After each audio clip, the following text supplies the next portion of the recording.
Hi friends, ಅಮ್ಮನ ಕೈ ರುಚಿಗೆ ಸ್ವಾಗತ. ರವೆ ಹಪ್ಪಳ ಮಾಡೋದು ಹೇಗೆ ಅಂತ ನೋಡೋಣ. 1 ಕಪ್ ರವೆಗೆ 100 ಹಪ್ಪಳ ಆಗುತ್ತೆ.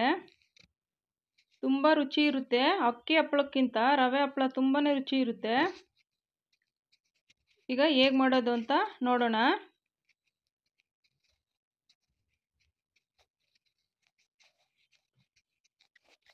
ನೋಡಿ, ಇಲ್ಲಿ ನಾನು 1 ಕಪ್ಪಷ್ಟು ರವೆ ತಗೊಂಡಿದ್ದೀನಿ.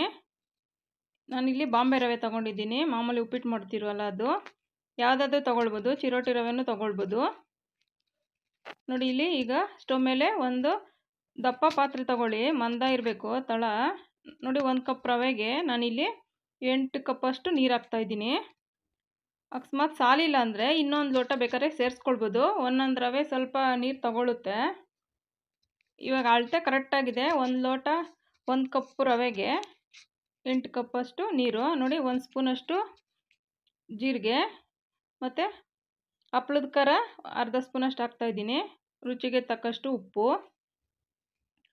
ನೋಡಿ, ಇಲ್ಲಿ ನಾನು ಚಿಲ್ಲಿ ಪೌಡ್ರ್ ಹಾಕ್ತಾಯಿದ್ದೀನಿ. ನೀವು ಬೇಕಾದ್ರೆ ಚಿಲ್ಲಿ ಫ್ಲೇಕ್ಸ್ ಹಾಕ್ಕೊಳ್ಬೋದು, ಸ್ವಲ್ಪ ಕಲರ್ ಬರಲಿ ಅಂತ. ಎಲ್ಲ ಒಂದೇ ಕಲರ್ ಇರುತ್ತೆ, ಸ್ವಲ್ಪ ಕಲರ್ ಚೇಂಜ್ ಆಗಲಿ ಅಂತ ನಾನು ಇಲ್ಲಿ ಚಿಲ್ಲಿ ಪೌಡ್ರ್ ಹಾಕ್ತಾಯಿದ್ದೀನಿ. ನೋಡಿ, ಕುದೀತಾ ಇದೆ. ಈ ಥರ ಕುದಿ ಬಂದ ನಂತರ ನೋಡಿ ಚೆನ್ನಾಗಿ ಮಿಕ್ಸ್ ಆಗಿರುತ್ತೆ. ಇವಾಗ ಟೇಸ್ಟ್ ನೋಡ್ಕೊಳ್ಬೇಕು, ಉಪ್ಪುದು ಕರೆಕ್ಟಾಗಿದೆಯಾ ಅಂತ. ಇಲ್ಲಾಂದರೆ ಸ್ವಲ್ಪ ಉಪ್ಪು ಹಾಕ್ಕೊಳ್ಬೋದು. ನೋಡಿ, ಈಗ ರವೆ ನಿಧಾನಕ್ಕೆ ಹಾಕ್ಕೊಂಡು ಈ ಥರ ಕೈ ಆಡಿಸ್ತಾನೆ ಇರಬೇಕು. ಕೈ ಬಿಡಬಾರ್ದು, ಎಲ್ಲ ಗಡ್ಡೆ ಥರ ಆಗಿಬಿಡುತ್ತೆ. ನೋಡಿ, ಸ್ವಲ್ಪ ಉರಿ ಲೋ ಫ್ಲೇಮಲ್ಲಿ ಇಟ್ಕೊಂಡು ನೀಟಾಗಿ ಈ ಥರ ಕೈ ಆಡಿಸ್ತಾನೆ ಇರಬೇಕು. ಸ್ವಲ್ಪ ಪಾತ್ರೆ ದಪ್ಪ ಇರೋದು ಇಟ್ಕೊಂಡ್ರೆ ತಳ ಏನು ಹಿಡಿಯಲ್ಲ. ಈ ಥರ ನೋಡಿ, ನಾನು ಕುಕ್ಕರ್ ಇಟ್ಕೊಂಡಿದ್ದೀನಿ ಇಲ್ಲಿ. ಸ್ಟೀಲ್ದೆಲ್ಲ ಇಡಕ್ಕೆ ಹೋಗ್ಬೇಡಿ, ತಳ ಹಿಡಿಯುತ್ತೆ. ನೋಡಿ, ಸ್ವಲ್ಪ ಈ ಥರ ಕುದಿ ಬಂದಮೇಲೆ ಸ್ವಲ್ಪ ಸಿಮ್ಮಲ್ಲಿಟ್ಟರೆ ಒಂದು 5 ನಿಮಿಷ ಬಿಟ್ಟರೆ ಚೆನ್ನಾಗಿ ಬೆಂದಿರುತ್ತೆ. ನೋಡಿ, ಈ ಹದ ಇದೆ ಕರೆಕ್ಟಾಗಿ. ಅಕಸ್ಮಾತ್ ನಿಮ್ಗೇನಾದರೂ ಗಟ್ಟಿ ಅನಿಸ್ತು ಅಂದರೆ ಇನ್ನೊಂದು ಸ್ವಲ್ಪ ನೀರು ಸೇರಿಸ್ಕೊಳ್ಳಿ. ಬಿಸಿನೀರು ಕಾಯಕ್ಕೆ ಇಟ್ಕೊಂಡಿರಿ 1 ಲೋಟ ಅಷ್ಟು. ನನಗಿಲ್ಲಿ ನೋಡಿ ಅಳತೆ ಕರೆಕ್ಟಾಗಿ ಬಂದಿದೆ. 1 ಕಪ್ಪು ರವೆಗೆ 8 ಕಪ್ಪಷ್ಟು ನೀರು.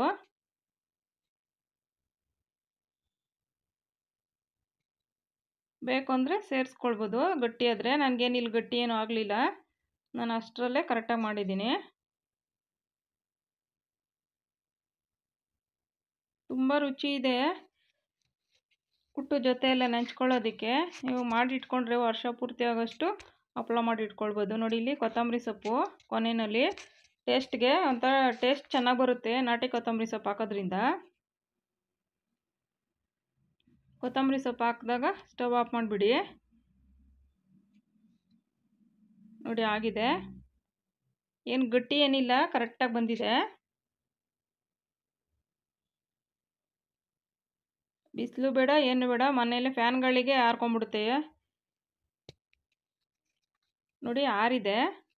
ತಣ್ಣಗಾದ ಮೇಲೇ ಹಾಕಬೇಕು ನಾವು, ಕವರ್ ಮೇಲೆ ಎಲ್ಲ ಹಾಕೋದ್ರಿಂದ. ನೋಡಿ, ಅದ ಕರೆಕ್ಟಾಗಿದೆ. ನಿಮ್ಗೇನಾದರೂ ಹಾಕೋಕ್ಕೆ ಕಷ್ಟ ಆಯಿತು ಅಂದರೆ ಒಂದು ಸ್ವಲ್ಪ ಬಿಸಿನೀರು ಸೇರಿಸ್ಕೊಂಡ್ರೆ ಸರೋಗುತ್ತೆ. ನಾನು ಈ ಹದದಲ್ಲಿ ಹಾಕ್ತೀನಿ. ಕರೆಕ್ಟಾಗಿ ಇದೆ, ಬೇಗನೂ ಆರುತ್ತೆ. ನೋಡಿ, ಒಂದು ಪೇಪರ್ ಹಾಕ್ಕೊಂಡು ನಮಗೆ ಯಾವ ಸೈಜ್ ಬೇಕಾದರೂ ಆ ಸೈಜ್ಗೆ ನಿಧಾನಕ್ಕೆ ನೋಡಿ, ತೆಳು ಬೇಕಾದರೂ ಮಾಡ್ಕೊಳ್ಬೋದು, ಯಾವ ಸೈಜ್ ಬೇಕಾದರೂ ಮಾಡ್ಕೊಳ್ಬೋದು. ಸ್ವಲ್ಪ ತೆಳುವೆ ಮಾಡಿ, ಚೆನ್ನಾಗಿ ಬರುತ್ತೆ. ಇದೇನು ಅಕ್ಕಿ ಹಪ್ಪಳ ಥರ ಏನು ಒಡ್ಕೊಳಲ್ಲ. ಸ್ವಲ್ಪ ತೆಳುವಾಯಿತು ಅಂದರೆ ಸ್ವಲ್ಪ ಒಡ್ಕೊಳೋದು ಆ ಥರ ಎಲ್ಲ ಆಗುತ್ತಲ್ಲ, ಆ ಥರ ಏನಾಗಲ್ಲ. ನೀವು ಎಷ್ಟು ತೆಳು ಹಾಕಿದ್ರೂ ತುಂಬಾ ಚೆನ್ನಾಗಿ ಬರುತ್ತೆ. ರವೆ ಅಂಟಿನಂಶ ಥರ ಇರೋದ್ರಿಂದ ಹಪ್ಪಳ ಚೆನ್ನಾಗಿ ಬರುತ್ತೆ. ಒಂದು ಹಪ್ಪಳನೂ ಒಡ್ಕೊಳ್ಳಲ್ಲ, ಏನಾಗಲ್ಲ. ನೋಡಿ, ನೀಟಾಗಿ ನಮಗೆ ಏನು ಒಬ್ಬರೇ ಮಾಡ್ಕೊಳ್ಬೋದು, ಎಷ್ಟು ಹಪ್ಪಳ ಬೇಕಾದರೂ. ಇವಾಗ 1 ಕಪ್ಗೆ 100 ಹಪ್ಪಳ ಆಗಿದೆ.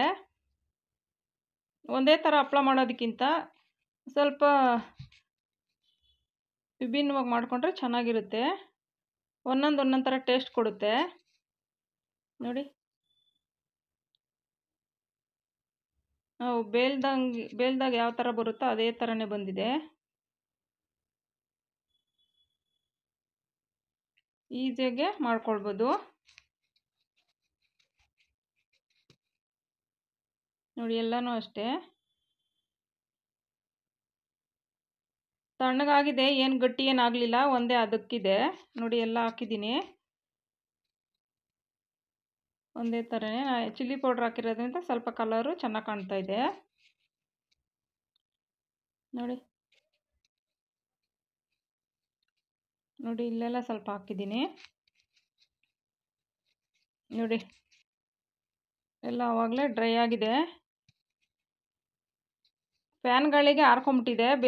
ಬೆಳಗ್ಗೆ ಬಿಸಿಲಲ್ಲಿ ಒಂದು ಸ್ವಲ್ಪ ಇಟ್ಟರೆ ನೀಟಾಗಿ ಒಣ್ಕೊಂಬಿಡುತ್ತೆ ನೋಡಿ. ಈಗಲೂ ಕೈಗೆ ಬರ್ತಾ ಇದೆ ಒಂದು ನೈಟ್ಗೆ. ಇವಾಗಿರೋ ಹಬೆಗೆ ಬೇಗನೆ ಡ್ರೈ ಆಗಿಬಿಡುತ್ತೆ ನೋಡಿ. ಒಂದು ಹಪ್ಳನೂ ಏನು ವೇಸ್ಟ್ ಆಗಲ್ಲ, ಒಡ್ಕೊಳಲ್ಲ, ಏನಿಲ್ಲ, ಆರಾಮ್ಸೆ ಬರುತ್ತೆ. ಸ್ವಲ್ಪ ಹೊತ್ತು ಬಿಸಿಲಲ್ಲಿ ಇಟ್ಬಿಟ್ರೆ ಚೆನ್ನಾಗಿ ಒಣಗಿಬಿಡುತ್ತೆ ನೋಡಿ. ಒಣಗಿದೆ ಎಲ್ಲ ನೋಡಿ, ಗಟ್ಟಿಯಾಗಿ ತುಂಬ ಚೆನ್ನಾಗೇ ಬಂದಿದೆ. ಎಲ್ಲ ಹಪ್ಳನೂ ಅಷ್ಟೇ, ನೀವು ಕೆಳಗಡೆ ಹಾಕಿದ್ರೂ ಒಡೆದೋಗಲ್ಲ. ಅದು ರವೆ ನಾರಿನಂಶ ಥರ ಇರೋದ್ರಿಂದ, ಅಂಟು ಥರ ಇರೋದ್ರಿಂದ ತುಂಬ ಚೆನ್ನಾಗಿ ಬಂದಿದೆ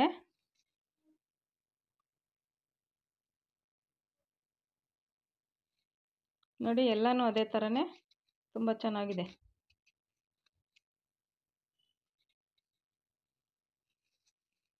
ಈಗ ನೋಡಿ ಎಣ್ಣೆಲಿ ಕರೆದು ತೋರಿಸ್ತೀನಿ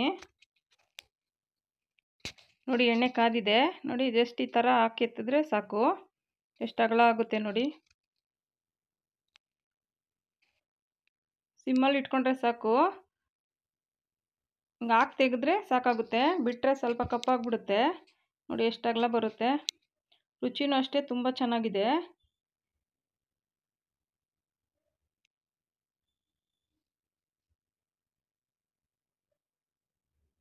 ಒಂದ್ಸರಿ ಎಣ್ಣೆ ಕಾದ ನಂತರ ಸಿಮ್ಮಲ್ಲಿ ಇಟ್ಕೊಂಡ್ರೆ ಆ ಬಿಸಿಗೆ ಹಾಕ್ಕೊಳ್ಬೋದು ನೋಡಿ. ಎಲ್ಲ ಹಪ್ಳನೂ ಅಷ್ಟೇ ತುಂಬ ಚೆನ್ನಾಗಿ, ರುಚಿನೂ ಅಷ್ಟೇ ತುಂಬ ಚೆನ್ನಾಗಿದೆ. ಒಮ್ಮೆ ಈ ಥರ ಟ್ರೈ ಮಾಡಿ ನೋಡಿ. ಹಪ್ಳ ಮಾಡೋಕ್ಕೆ ಬರಲ್ಲ ಅನ್ನೋರು ಮಾಡ್ಬೋದು. ಮಾಡಿ ಇಟ್ಕೊಂಡ್ರೆ ವರ್ಷ ಪೂರ್ತಿ ಊಟದ ಜೊತೆ ನೆಂಚ್ಕೊಳ್ಳೋಕ್ಕೆಲ್ಲ ಆಗುತ್ತೆ ನೋಡಿ. ಅಂಗಡಿಯಿಂದ ನಾವು ತರಬೇಕಾಗೇ ಇಲ್ಲ. ಅಂಗಡಿಯಿಂದ ತಂದು ನಾವು ಅಷ್ಟು ಟೇಸ್ಟ್ ಬರಲ್ಲ, ಅಷ್ಟು ರುಚಿ ಇರುತ್ತೆ ಮನೆಯಲ್ಲೇ ಮಾಡೋದ್ರಿಂದ.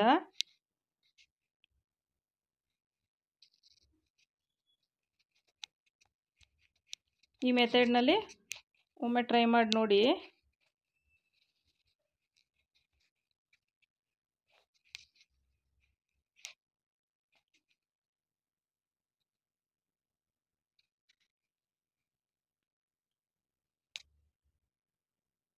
ನೋಡಿ ಈ ಥರ ಇಟ್ಕೊಂಡು ಸುಮ್ಮನೆ ಹಿಂಗಂದ್ರೂ ಅಷ್ಟೇ ಅಗಲ ಅರಳುತ್ತೆ ನೋಡಿ. ಈ ಥರ ಜಸ್ಟ್ ಈ ಥರ ಅಂದರೆ 1-2 ಸೆಕೆಂಡಲ್ಲೇ ತೆಗೆದುಬಿಡ್ಬೇಕು ನೋಡಿ. ಎಷ್ಟು ಚೆನ್ನಾಗಾಗಿದೆ. ಅದು ಚಿಲ್ಲಿ ಪೌಡ್ರ್ ಹಾಕಿರೋದ್ರಿಂದ ಕಲರ್ ಅಷ್ಟೇ ತುಂಬ ಚೆನ್ನಾಗಾಗಿದೆ